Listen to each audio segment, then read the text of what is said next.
ঈদের পর আন্দোলন কাকে বলে টের পাবেন। এই একটি মাত্র লাইন, কিন্তু এর পেছনে লুকিয়ে আছে বিস্ফোরক বার্তা। সাবেক মেয়র মোস্তাফিজুর রহমান মোস্তফা রংপুর থেকে দিলেন মিস কল, আর রাজধানীর নয়াপল্টন থেকে গর্জে উঠলেন বিএনপির কেন্দ্রীয় নেতারা। বাংলাদেশের রাজনীতির মঞ্চ যেন আবারও তুলে উঠেছে এক নতুন উত্তাপের ঢেউয়ে। ঢাকা থেকে রংপুর, গোটা দেশ জুড়ে চলছে উত্তেজনার বার্তা। অন্তর্বর্তী সরকারের বৈধতা ও কার্যকারিতা নিয়ে একের পর এক প্রশ্ন তুলছে বিএনপি।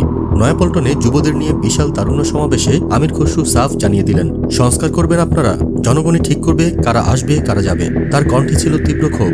নির্বাচনের নামে সময় নষ্ট করবেন না, জনগণ তৈরি আছে, এবার তারা নিজেদের অধিকার আদায় করে ছাড়বে। এই একই মঞ্চে আরও বিস্ফোরক অভিযোগ ছুড়ে দেন মির্জা আব্বাস।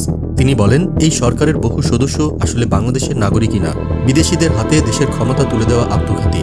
9 মাসেও যারা কিছু করতে পারেনি, 9 বছরে কি করবে তারা। তিনি ইঙ্গিত দেন গভীর ষড়যন্ত্রের দিকে। সেন্ট মার্টিন থেকে স্টারলিংক করিডোর, সবকিছুতেই লুকিয়ে আছে বিদেশি স্বার্থ। দেশকে বিক্রি করে দিচ্ছে সরকার।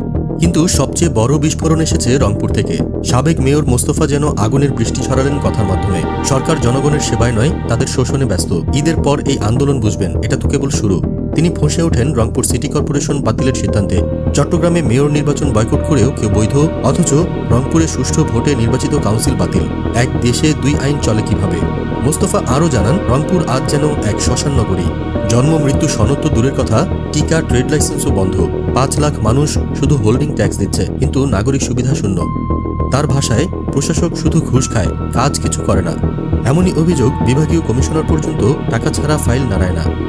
রাজধানীর নেতারা যেমন বলছেন সরকার সংস্কারের নামে সময় কিনছে, তেমনি রংপুরে মাঠের কর্মীরা বলছেন দুর্নীতিতে পৌঁছে গেছে প্রশাসন।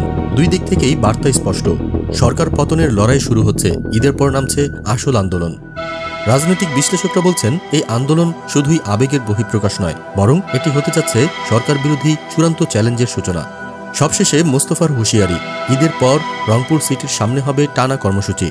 প্রতিদিন কর্মসূচি, প্রতিদিন প্রতিবাদ, আর এই আন্দোলন হবে বুকের রক্তে লেখা। একই হুঁশিয়ারি নয়াপল্টন থেকেও। জনগণ এবার শুধু আওয়াজ নয়, পদক্ষেপে বিশ্বাস করে। বাংলাদেশের রাজনীতি আজ নতুন মোড় নিচ্ছে। ঈদের পর শুধু উৎসব নয়, শুরু হতে যাচ্ছে এক সম্ভাব্য রাজনৈতিক অগ্নিপরীক্ষা। রংপুর থেকে নয়াপল্টন, সর্বত্র যেন বাজছে আন্দোলনের দামামা। প্রশ্ন এখন একটাই, এই ঈদের পর রাজপথ কার হাতে?